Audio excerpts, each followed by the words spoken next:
Hey guys, welcome to the second episode of Space Money Reviews. Today we're going to be seeing the Super Mario Galaxy movie, and this is on my way to the theater.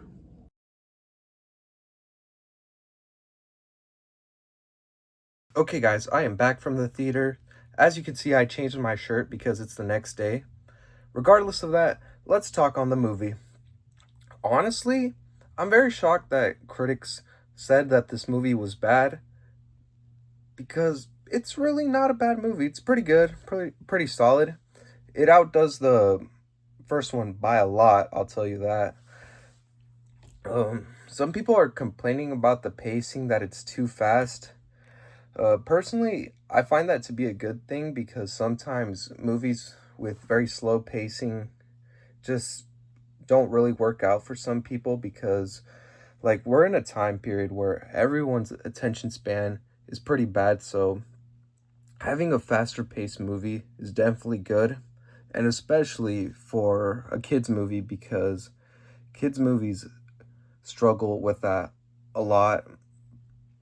The writing is a little bit off, but you could also blame it on being a kids movie, you know. But I would say it's not that bad. I've seen far worse writing, that's for sure. I feel like a problem I had with the movie is that there were definitely a lot of characters. Like, it was just like, it was pretty much like The Amazing Spider-Man. Too many characters in the sequel, which I feel like was a bad idea for Nintendo and Illumination. So maybe for the third movie, not outdo themselves. Maybe keep some of the characters that were introduced in this movie and not add more, because I don't know. I feel like it should be very self-contained. Onto the good, I would say. Oh wait, actually I have one more thing, which I kind of forgot, and it's kind of on me. Basically, I didn't like how Donald Glover, like, you could barely tell it's Donald Glover speaking in the, like, you could barely tell it's Donald Glover's voice in the movie. Like I really forgot that Yoshi does not speak, that all he does is make sound effects and only says his name. So I would say that's partially on me. I went with really high expectations because I'm a really big Donald Glover fan. Now to the good. Like I said, I like the pacing. I like how it got straight to the point. I like how Fox McCloud was not um like a main character. I I truly like the fact that he got Mario and the rest of the group from point A to point B because he is a pilot, so that definitely makes sense. A lot of people thought he would outshine Mario and that it was really going to be a Star Fox movie, but I'm glad that was not the case at all. Uh, so, it worked out perfectly. I like all the references to past games with all the power-ups and all that.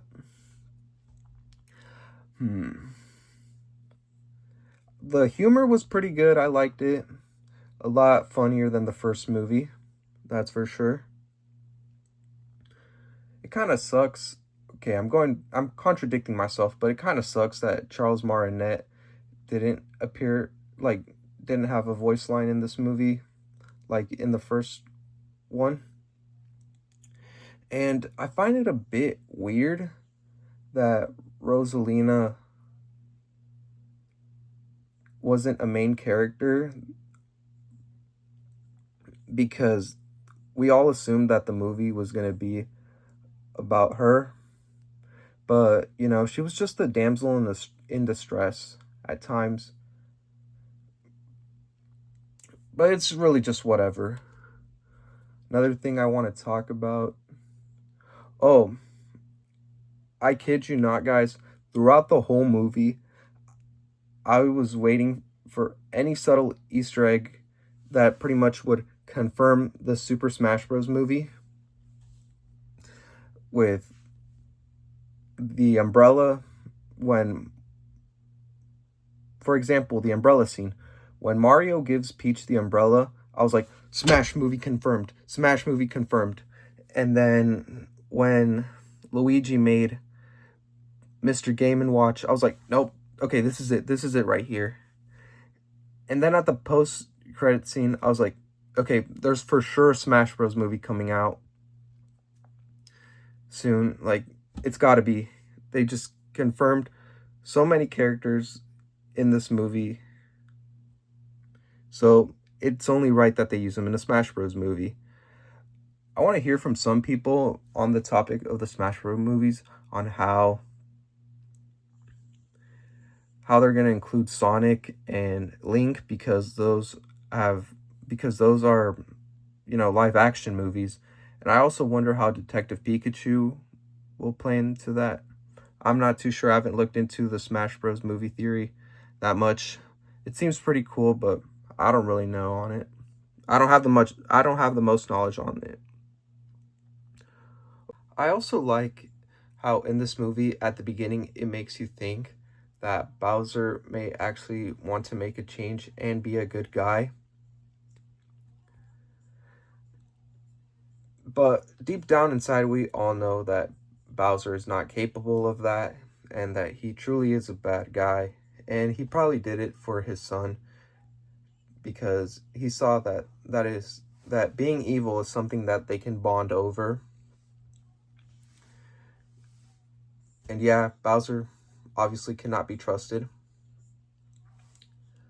I also like the scene where Yoshi goes to New York City and Hypnotized by the Notorious B.I.G. is playing in the background because, as some of you may know, I'm a big fan of the Notorious B.I.G. too.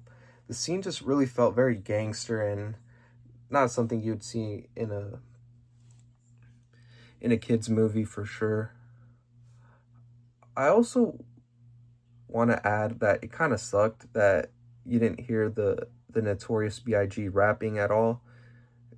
And I know Nintendo and Illumination probably did it so the movie could stay family friendly, but in the first Spider-Verse movie, you can hear the Notorious B.I.G. rapping, so I don't know what difference it would have made. Overall, that's all I have for today. Thank you guys for watching, and I'll see you guys next time with the third episode being on Michael, which will be the biography based on Michael Jackson. And it will be coming real soon.